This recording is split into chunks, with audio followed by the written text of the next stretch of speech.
The newest installment in the Borderlands series is finally upon us with Tiny Tina's Wonderlands. To my surprise, the game received very little in the marketing department compared to previous franchise releases. Despite flying under the radar, this game is nothing short of wonderful. Gearbox Software has graced its fans with a fleshed-out fantasy adventure brimming with charm and chaos that the series veterans know and love. Although Wonderlands doesn't necessarily innovate on the tried-and-true formula, it brings noticeable improvements to the series, making the game a must-play for anyone who's looking to sink their teeth into an addictive looter shooter.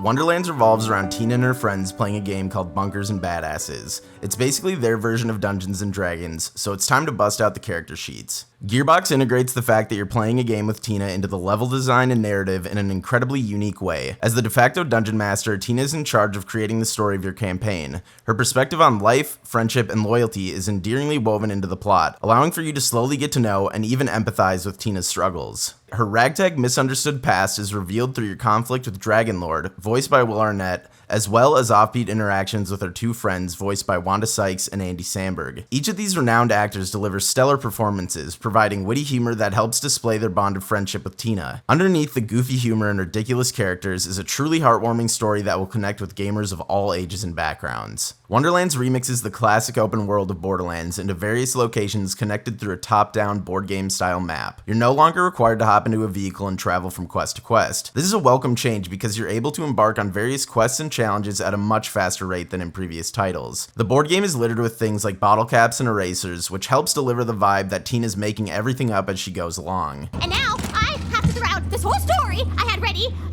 She had a troubled past, and a yearning for friendship, and a whole redemption arc, and now it's gone! Tina's general aesthetic is an awesome change to the series that provides welcome variety, allowing Wonderlands to stand apart from the core Borderlands entries. Every area is inspired by various fantasy locales, bringing enough differentiation to encourage exploration, truly immersing you in the world. The game is beautifully designed, making each area feel like you're starting a new adventure in and of itself. As the newest Fate Maker in Bunkers and Badasses, it's time to build your character.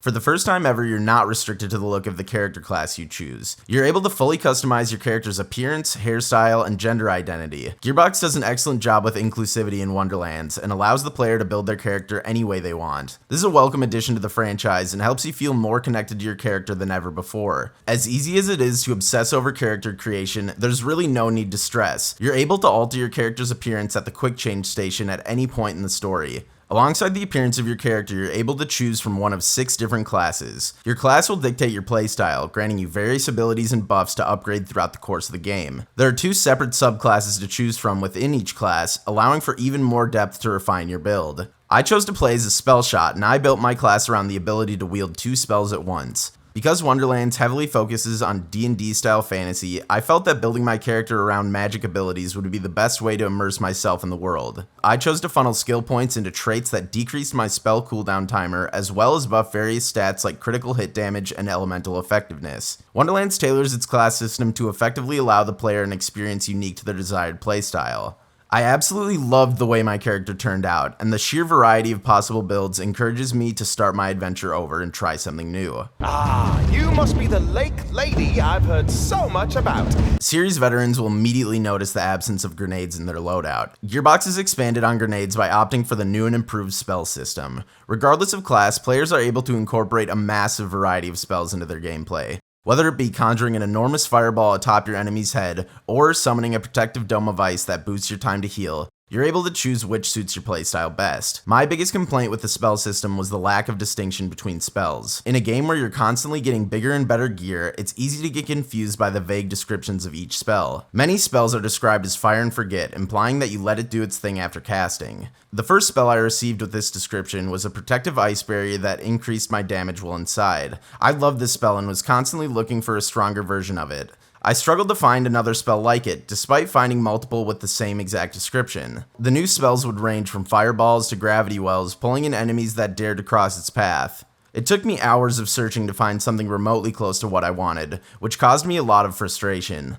Although I was able to experiment with new methods of expelling hordes of enemies, the ambiguity of spell descriptions made it unsure whether I was using the strongest spells at my disposal. In a game that prides itself in gear variety, I wish they spent more time developing the UI to clearly represent what spells actually did. The time I spent equipping spells just to figure out that I didn't want to use them interrupted the flow of gameplay and really felt out of place. I hope Gearbox incorporates either a video preview of each spell while navigating the inventory, or at least a symbol that represents its mechanics. The game as a whole is incredible, but not without its faults. I'm going to rapid fire through the biggest issues I encountered while playing through the game. It's immediately obvious that they designed Wonderlands with controller in mind. Navigating through the menus and maps felt unintuitive to how a mouse and keyboard should work. You can't even use the scroll wheel to go up and down the menus. It honestly blows my mind that this made it into the final release. When looking at the map, you aren't able to directly click on a fast travel point either. You're forced to select where you want to travel with a list of location names on the left side of the map. This isn't a huge deal, but it makes me feel like they barely playtested the PC version because anyone who prefers mouse and keyboard would immediately notice this.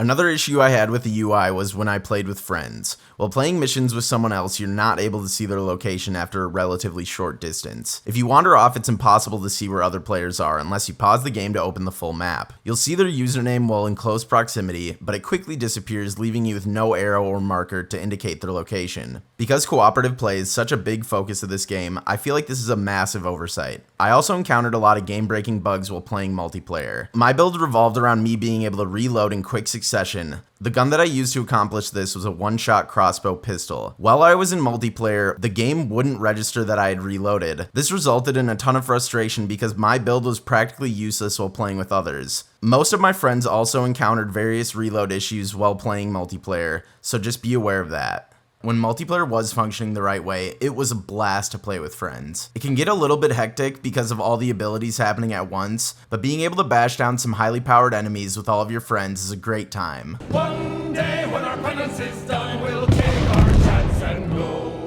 Once you complete the story, your journey's not over. You now gain access to something called Chaos Levels, which steadily increases the difficulty of the game. Chaos Levels will range from level 1 to 20 and will be upgraded through completing Chaos Trials.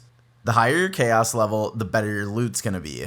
The endgame content provides hours of fun for you and your friends, allowing you to make the strongest possible character you can. Despite all of the bugs and shortcomings that Tiny Tina's Wonderlands has, I believe that this is one of the best games Gearbox Software has ever released. The charm of the characters, the incredible voice acting, and the extremely fun gameplay is more than enough reason to play the game in the first place. The insane variety of gear allows for extensive replayability, so it's pretty difficult not to recommend this game to someone. And for those reasons, I'll be giving Tiny Tina's Wonderland an 8.5 out of 10.